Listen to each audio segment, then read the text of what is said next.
नमस्कार, सुषमा's कुकिंग मध्ये तुम्हा सर्वांचं स्वागत आहे। आज आपण बनवणार आहोत छोले भटुरे। तर त्यासाठी लागणारे साहित्य चला बघून घेऊया। तर चला, आपले जे छोले आपण शिजत ठेवलेले आहे तोपर्यंत आपले जे भटुऱ्यासाठी लागणारे पीठ आहे ते मळून घेऊया। त्यासाठी इथं मी 2 कप मैदा घेतलेला आहे आणि इथं अर्धी वाटी जे आहे ते रवा घेतलेला आहे। तर यामध्ये आपण पाणी घालून याला सॉफ्ट होईपर्यंत थोडं पाणी घालून ठेवूया।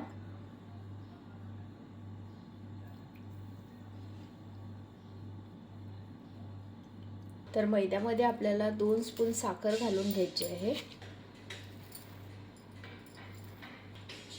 आणि 1 टेबलस्पून बेकिंग सोडा, मीठ,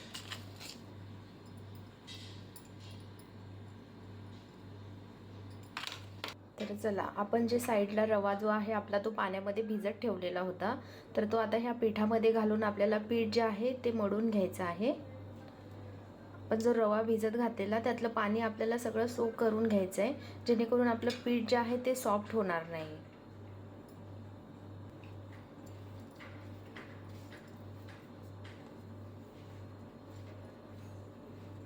दही, हे 1 वाटी दही आहे।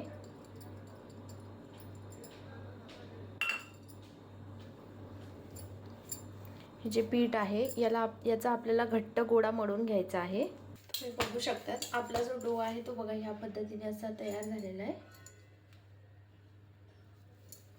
आतमध्ये बघा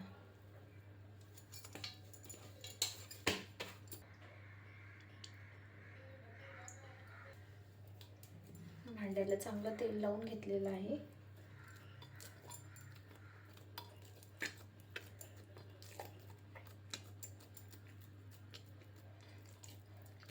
आता याला आपण जेमतेम 5 ते 6 तासासाठी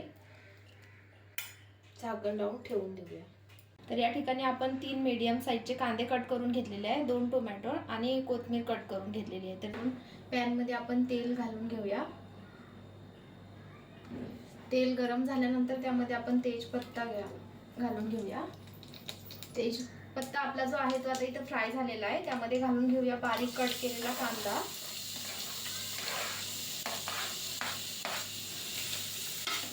कांदा आपल्याला मंद गॅसवर परतून घ्यायचा आहे चांगला। तुम्ही बघू शकता आपला जो कांदा आहे तो इथं थोडा कांद्याला तांबूस कलर आलेला आहे। ते बघा कांदा जो आहे तो आपला चांगला तेलामध्ये परतून झालेला आहे। यामध्ये आपण आता घालूया आले लसूणची पेस्ट,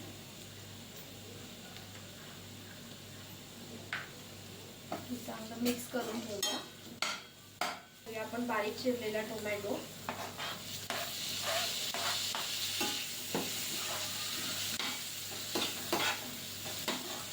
यामध्ये आपण मीठ घालून घेऊया।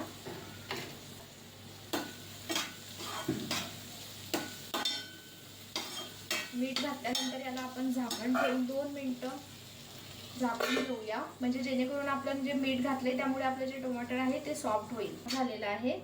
यामध्ये आता आपण घालून घेऊया लाल तिखट, हळद, 1 चम्मच धनेपूड आणि गरम मसाला। 1 मिनिटभर आपण याला झाकण ठेवून देऊया।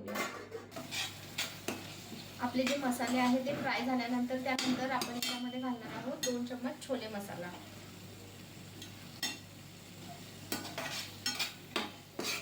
बघू शकतात आपला मसाला जो आहे त्याला आता इथं तेल सुटलेला आहे आणि आपला जो ग्रेव्ही आहे याची थिकनेस वाढवायसाठी आपण एक जो बटाटा शिजवलेले आपण जे शिजत घातलेले 3 बटाटे होते त्यापैकी 1 बटाटा जो आहे आपण यामध्ये मॅश करून घेऊया, जेणेकरून आपली जी ग्रेव्ही आहे ती घट्ट होईल। शिजलेला बटाटा मॅश केला तर आपली जी ग्रेव्ही आहे त्याला थिकनेस येईल। तुम्ही बघू शकतात आपण जो मॅश करून बटाटा घातलेला होता त्यामुळे आपली जी ग्रेव्ही आहे ती थिक झालेली आहे बघा, जेणेकरून आपली जी भाजी आहे ती पाणी पाणी दिसणार नाही। बटाट्यामुळे जी ग्रेव्ही असते ना त्याला एक थिकनेस पणा येतो, त्यामुळे बटाटा जो आहे तो मॅश करून ग्रेव्ही मध्ये नक्की वापरा। आपण आता जे शिजून घेतलेले छोले होते ते घालून घेऊया। छोले आणि आपण 3 बटाटे उकडत टाकलेले, त्यापैकी 1 जो बटाटा आहे तो आपण मॅश करून घातलेला आहे आणि ते 2 बटाटे आहेत त्याचे आपण अशी जाड जाड फोड करून घेतलेली आहे। बघू शकतात इथे जे आपले छोले आहेत ते बघा. आहा, मस्त खमंग असा सुगंध सुटलेला आहे. यावरती आपण आता वरून थोडी कोथिंबीर घालून घेऊया आणि 5 मिनिटं याला आपण झाकण ठेवून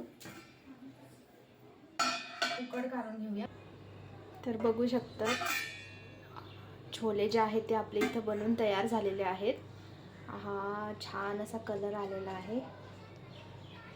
हा जो डो आहे हा आपण 5 ते 6 तासासाठी ठेवलेला. बघू शकतात आपला पीठ जे असं झालेलं आहे. आता याला आपलं थोडं घट्ट करून घ्यायचंय, थोडं मळून घेऊया. बघा आपण कढईमध्ये तेल गरम करत ठेवलेलं आहे. तोपर्यंत आपल्याला जो भटुरा आहे तो लाटून घेऊया. हेला घ्यायचा आहे.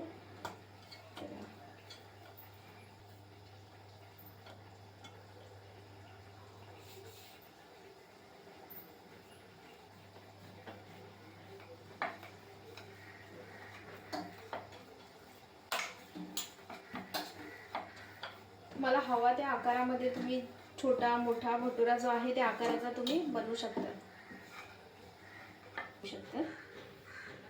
बघा चला आपण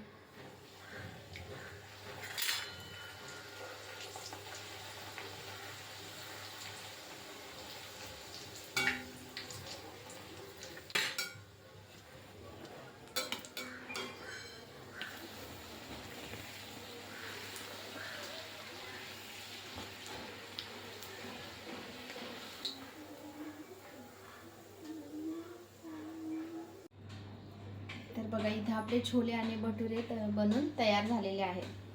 तुम्हाला माझी रेसिपी कशी वाटली नक्की कळवा आणि हां, माझ्या चॅनलला लाईक शेअर सबस्क्राईब करायला विसरू नका, जेणेकरून तुम्हाला माझी नवीन रेसिपी बघायला मिळेल. बाय.